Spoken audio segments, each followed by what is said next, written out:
Does God laugh? Maybe, but not much. And I'll tell you why. If he looks down, and he does, at the human condition, I think that he spends far more time crying.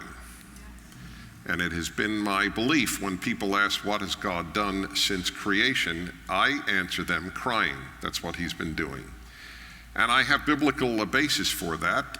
God says in the very first chapters of Genesis that he regretted that he had made man on earth because we have really screwed up. He had such hopes for us that the only day of the creation in which he said, and he saw that it was very good, was the day on which humans were created. Every other day was good, but not the sixth day. That was very good, because we were created, and he was very optimistic, an optimism that was shattered immediately in the garden, and then was shattered with mankind doing what it did. We who are the post-20th century people, the many of us lived in the 20th century, the vast majority of our lives, most of us, except the very young here. We lived through the bloodiest century, a recorded century in human history. The century of Auschwitz, century of Gulag, and the century of Mao and Cambodia, one more destructive and sadistic and mass murdering than the other. That's why I must say that I get the angriest, perhaps, when people tell me people are basically good.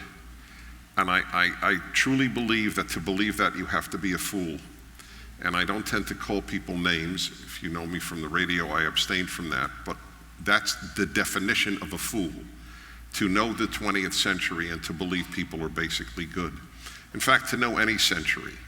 So, Hugh, to tell you the truth, while God may laugh, Isaac's name in Hebrew means to laugh, but it wasn't God who laughed. It was Rebecca, or was it Sarah? I'm sorry, Sarah. Sorry, boy, I'm not going to make a mistake in front of you.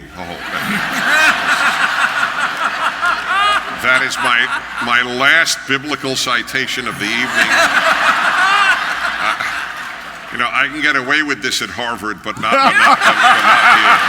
have to say.